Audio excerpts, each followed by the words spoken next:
Hey guys, tonight we're going to slow things down and sit with a story that matters. It's the kind of night where the air wraps around your skin like steam, sticky, slow. The kind of heat that makes you feel heavy, even when you're still. Rock Hill, South Carolina. Spring. The hour is late, but the world hasn't quite gone to sleep. Jamal Reese steps out of the automatic glass doors of the CVS where he's just clocked out. It's 10:17 p.m. A sliver of moon hangs above the parking lot like a tired eye. He takes a slow breath, pulls off his cap, and wipes his forehead with the back of his hand. 9 hours on his feet, filling prescriptions, juggling confused insurance forms, helping elderly customers understand their copays, all done in a red polo shirt, black khakis, and a laminated name badge that still reflects under the buzzing fluorescent light. He walks past the soda vending machine and lowers himself onto the small concrete bench just outside the store's entrance. It's cracked in one corner. Unremarkable, but to Jamal it feels like the only quiet place in the world. He texts his roommate, shifts over, lifts 5 minutes out. The reply comes instantly. Get here quick, fourth quarter's heating up. Jamal smiles, his legs stretch out in front of him, and he leans his head back for just a second. Before we begin, please like the video and subscribe, but only if stories like this truly move you. And hey, tell us in the comments where you're watching from and what time it is right now. Now close your eyes or don't, it's your choice. Either way, you're about to witness something real. The moment breaks. Hey, a voice calls out, sharp and clipped. You got a reason to be here. Jamal opens his eyes slowly. Two uniformed officers are standing a few feet in front of him. One has his hand resting lightly on his duty belt. The other scans the area, jaw tight. Jamal sits up straighter, confused but composed. Yeah, I work here, he says, pointing to his chest. Just got off. Waiting on my lift. The taller officer narrows his eyes. Got ID? Jamal nods and moves slowly. Yes, sir. In my back pocket. He pulls out his driver's license and hands it over. Name's right here on the badge, too, he adds. Been here 3 years. The shorter officer, now holding the ID, tilts it under the streetlight, expression unreadable. We got a call, the tall one says. Said someone was loitering out here, acting suspicious. Jamal blinks. Suspicious how? Didn't say, the officer replies, but you match the description. What description? The officer finally looks at him. Black male, red shirt, hanging around. Jamal can't help but let out a tired breath. Sir, I'm in uniform. This is the employee bench. I'm just waiting for my ride. The taller officer's tone sharpens. Mind standing up for us? Jamal hesitates. His heart ticks faster, but his face remains calm. I haven't done anything wrong. Can we just ask the store manager? He just closed with me. Sir. The other officer snaps, stepping closer, hand on cuffs now. We're not asking again. Jamal stands. No sudden moves. Both hands visible. Turn around, the voice commands, hands behind your back. The cuffs click, cold metal bites into his wrists. He doesn't resist, doesn't speak, just stares at the ground as the hum of the vending machine buzzes behind him. A young couple exiting the store freezes mid-step. The cashier, Tasha, just 19 and always sporting glitter eyeshadow, stands in the doorway with a paper bag in hand. Her mouth is open, but no sound comes out. Ma'am, back inside, one of the officers barks. She steps backward in silence. Jamal lifts his eyes. His expression is quiet, but something in it shifts. Not anger, something older, wearier. This is a mistake, he says softly, but the words hang there. Useless. Because sometimes, no matter how clearly you speak, they only hear what they expect to hear. And in that moment, the bench that had offered Jamal a moment of rest becomes the place where his dignity is placed in silent question. Behind him, lights flicker across windshields as more cars pass. The night presses in, but something is building quietly, urgently. But some truths don't stay quiet forever. Jamal stands cuffed, his shoulders, squared wrists aching from the pressure of metal tightened too fast. The overhead light casts a dull glow on the sidewalk, catching the reflection on his badge, the one no one seemed to notice. His breath is even. His eyes scan the parking lot, not in defiance, but in disbelief. Not panic, not fear, just disappointment. Because this shouldn't be happening. Not here. Not like this. Dispatch, we've got the subject detained. Officer Hollow mumbles into his radio, glancing briefly at Jamal's ID again, like it might suddenly tell a different story. Subject, Jamal says under his breath. The word tastes bitter in his mouth. The other officer, Markley, paces a few feet away, eyes darting toward the store's entrance like he's expecting something, or maybe dreading it. A voice cuts through the thick air. "Excuse me, what's going on out here?" The automatic doors slide open, and Mr. Pritchard, the assistant manager, steps into the glow. Clipboard in hand, his expression instantly twists when he sees Jamal in cuffs. "That's Jamal," he says firmly. "He works here. I closed with him 10 minutes ago." Markley holds up a hand. "Sir, please stay back. We're handling—" "No, you're not handling it. That man is my employee." "What exactly do you think he's done?" Hollow shifts defensive. "We received a call about suspicious behavior." The description matched a red-shirt black man. Sitting outside his place of work, Pritchard's voice rises. "This is the employee bench. We built it so staff could take breaks. You cuffed him for waiting on a ride." "No answer, look," Jamal says quietly but clearly. "I asked you to check inside before you did this. You said I matched a description but never explained what that meant." "We're verifying things now," Markley replies, not meeting his eyes. Pritchard steps forward, unbothered by the space officer's try to claim. "I'll save you the trouble," he says. His name is Jamal Reese. Date of birth, August 12th, 1990. Been working here since tween. Never been late, never been written up. Now are you going to undo those cuffs, or should I call our district manager? The radio crackles. Hollow steps aside to respond. Behind them, a silver Toyota Corolla rolls into the lot. Lyft sticker in the windshield.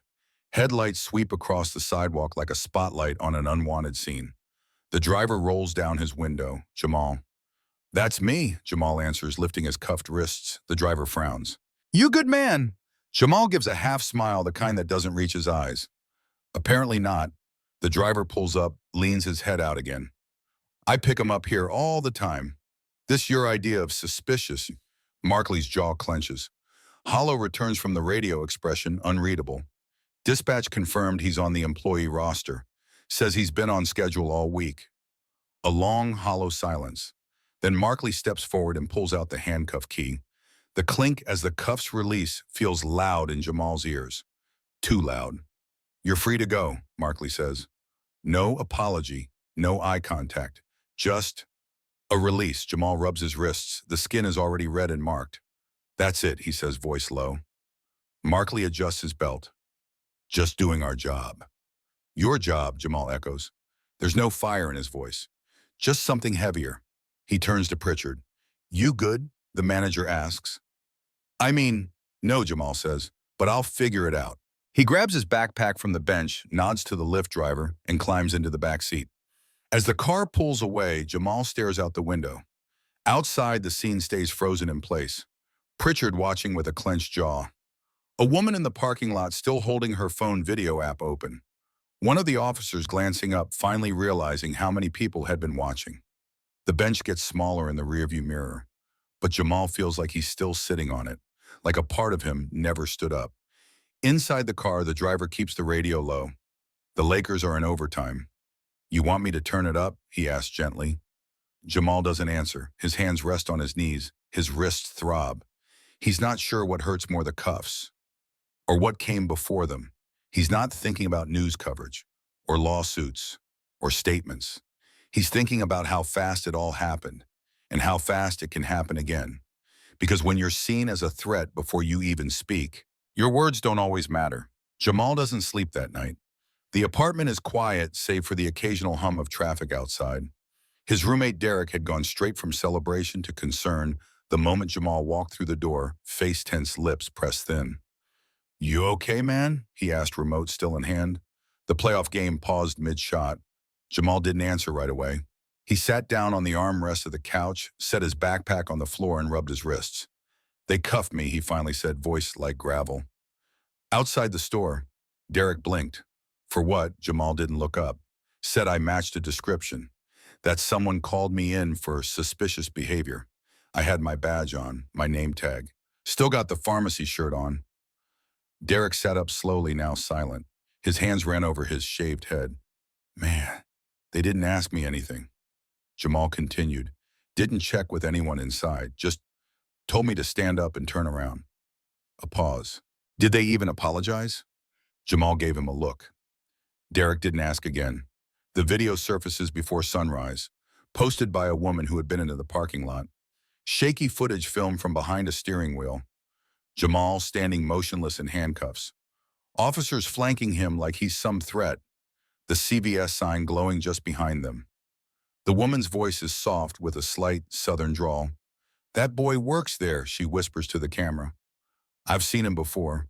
They didn't even ask him nothing. Just walked up and cuffed him. By 7 a.m., the video has 700 shares. By 9, it's over 12,000. Jamal sees it when Derek bursts into his room, phone in hand. "Bro, you're everywhere." He hands the phone over. Jamal watches himself in silence. Watches the scene he lived now looping across screens like a warning. Comments pour in. "This is exactly why people don't trust the system.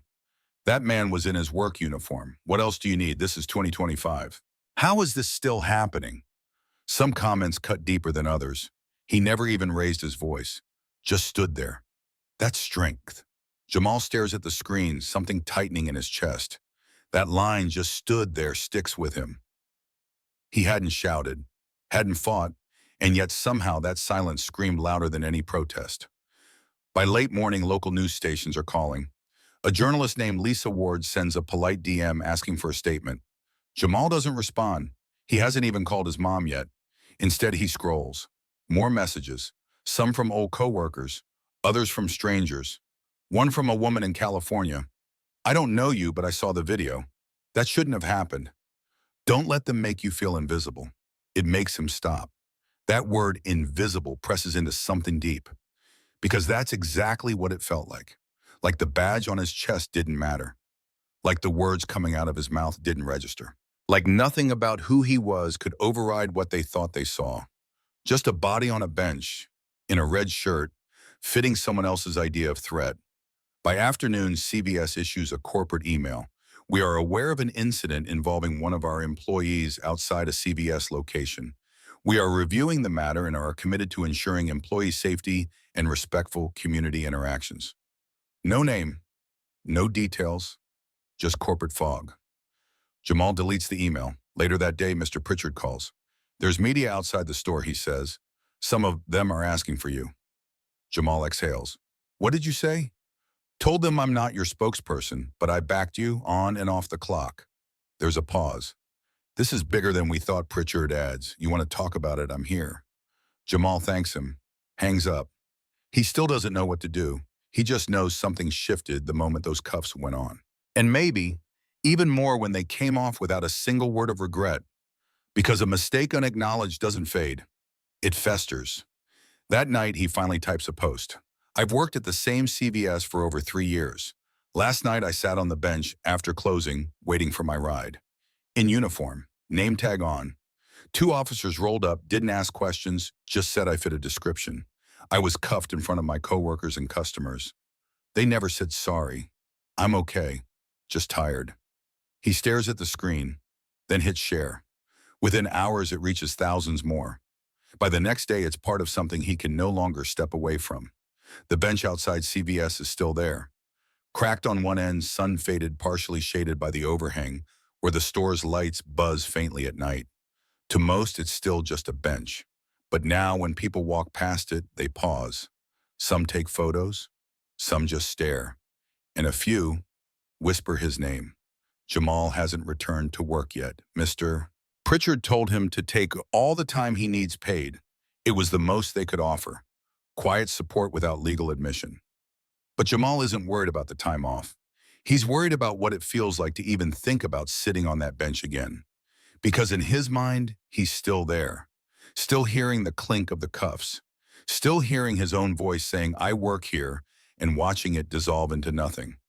By Tuesday, the video has gone national. Morning shows replay the footage. Cable panels debate it. Twitter has already pushed the hashtag Justice for Jamal into trending. Some people argue, others minimize, but most people don't need explanation. They saw it for what it was, a man doing nothing wrong, then treated like a suspect simply because he was there. A quiet man, in a red shirt, on a bench. A local reporter named Jason Alvarez reaches out through Mr. Pritchard. Polite, measured, no flashy angle, just an invitation. "We'd protect your privacy," he says over the phone. "You say what you want, as little or as much." Jamal doesn't answer right away. Instead, he steps out onto the small apartment balcony. The sky is soft tonight. The hum of cars in the distance feels like a low breath. He scrolls through his messages again. They've been coming in faster than he can read them. One from Tasha, the cashier who watched it happen. "Hey, I'm sorry I didn't say anything. I wanted to. I just froze. I've been thinking about it nonstop. You didn't deserve that." He stares at her message for a long while, then writes back, "I don't blame you. Nobody knew what to do. I barely did." On Thursday, a knock comes at the door. Derek opens it. A young woman stands in the hall wearing jeans and a black t-shirt that says Rock Hill Mutual Aid. "I'm Mariah," she says kind-eyed. "Some neighbors organize a little something. Food, cards, just to show we see you." She hands Jamal a small bag. Inside, a few handwritten notes, a couple of gift cards, a Tupperware of homemade banana bread. Jamal holds it like it weighs more than it should. "You didn't ask for any of this," Mariah says gently, "but it happened, and we think it matters." That night, Jamal walks outside for the first time in days. A man in the hallway nods and says, "We got your back, brother." A woman from across the courtyard lifts her chin and simply says, "Proud of you." It doesn't erase what happened, not even close. But it reminds him he's not alone in it. The next morning, Jason Alvarez calls again. "We'll be in your area for another story," he says. "Would you meet us?" Just to talk. This time Jamal says yes. They meet at the public library, a quiet side room. No bright lights. Just Jason, a cameraman, and a mic.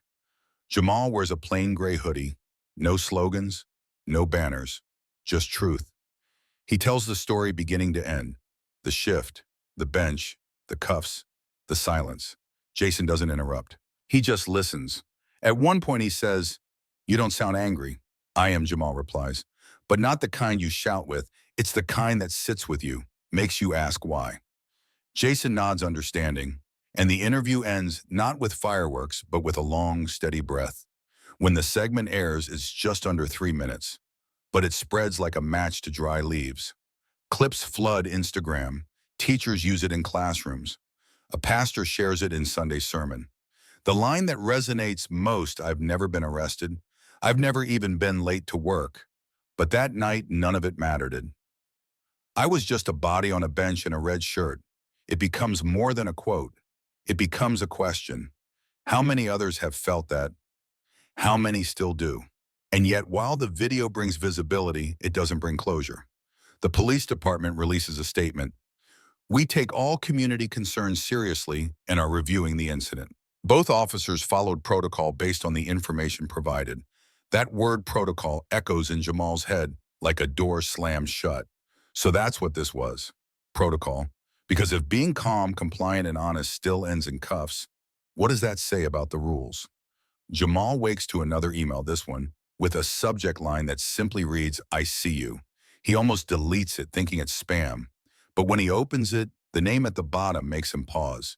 Anthony Reese, civil rights attorney, nationally known. 3 years ago, a viral video showed Anthony Black in a suit being shoved face first onto a sidewalk outside a hotel valet stand.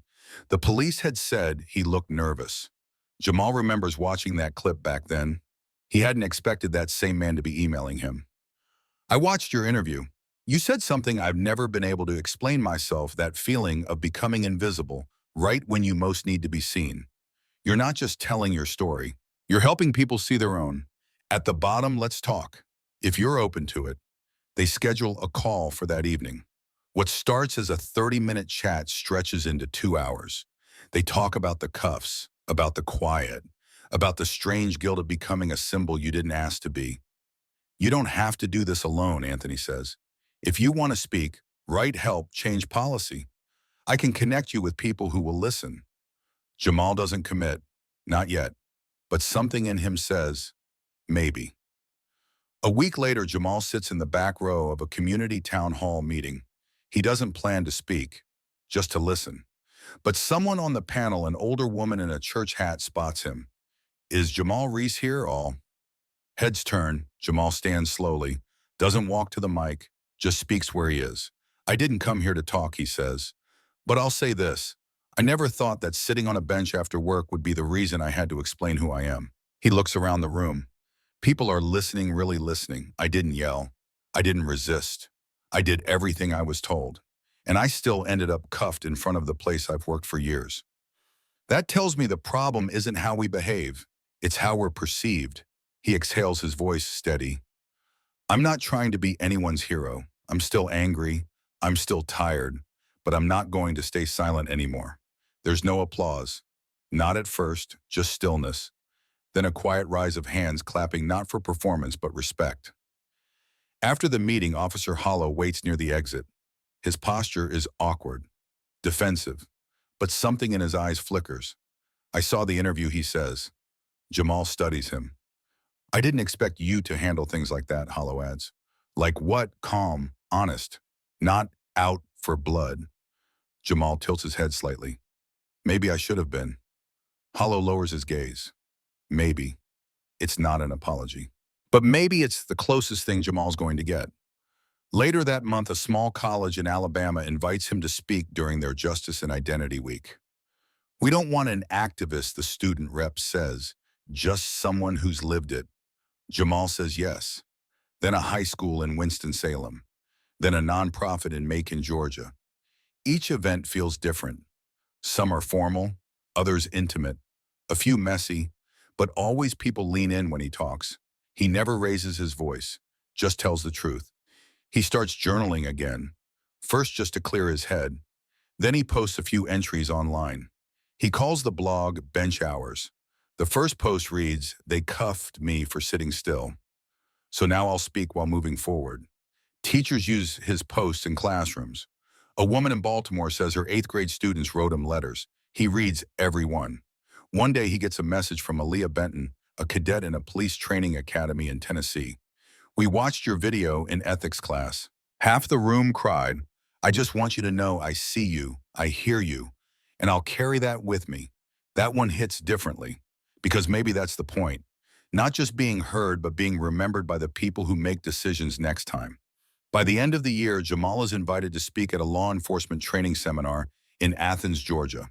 One of the directors had seen him in Macon. "We can't change everything overnight," the director says. "But if they hear your story in your own voice, it might plant something." Jamal hesitates. "You think they'll even listen?" "Not all of them," the man admits. "But some will." Jamal agrees. He walks into that room not as a protester, not as a symbol, but as a man with a story that could change perspective. He tells them about the bench, the badge, the cuffs, the silence. Some cadets shift uncomfortably. One won't make eye contact, but when he finishes, a few clap. Not out of politeness, but understanding. One cadet approaches him after. "Mr. Reese, I didn't get it before, but hearing you say it like that, calm, straight, it stayed with me." "Thank you." Jamal shakes his hand. Maybe that bench wasn't wasted after all. CVS quietly updates its policies. Managers are now instructed to confirm employee identities before contacting authorities after hours. It's small, quiet, buried in memos, but it matters. No apology ever comes from Officer Hollow or Markley. But the city council begins holding regular forums on police-community relations. Jamal doesn't ask to lead them, but he's there. Sometimes sitting in the back, sometimes standing up, sometimes just walking in, so others know they're not alone. Because one man's bench became another man's starting point. Jamal doesn't go back to that bench, not because he's afraid, not because he's bitter, but because life has moved him somewhere else, somewhere further, somewhere deeper. He still passes it sometimes on late-night walks or when he picks up a snack from the store down the block. It's still there, same crack on the edge, same vending machine humming next to it. But to Jamal, it no longer feels like a place of humiliation. It feels like the start of something heavier and more honest. The night he was cuffed didn't define him, but it revealed something to the world. Not just about bias or power or silence, but about how quiet strength looks when it's holding the line. He never asked for this platform, never wanted to be a symbol, but sometimes a moment chooses you. And what you do with it, that's where the meaning lives. He didn't rage, he didn't run, he didn't shrink. He told the truth again and again until people started listening. And in that listening, something softened in the places that had once hardened against understanding. Teachers taught his story. Cadets learned from it. Officers paused before judging. Maybe not all of them, but enough to matter. Because dignity doesn't shout. It endures. And truth doesn't fade when told with clarity. It grows. It echoes. It roots itself in those who were never meant to see until they can't look away. That's the power of one bench, one man, one voice that refused to disappear. If you're still listening, ask yourself this: if he hadn't spoken, would you have noticed if this story moved you? Share it. Not for him, but for the next person who gets seen too late, or cuffed too fast, or silenced before they're heard, because the next bench might be just outside your store.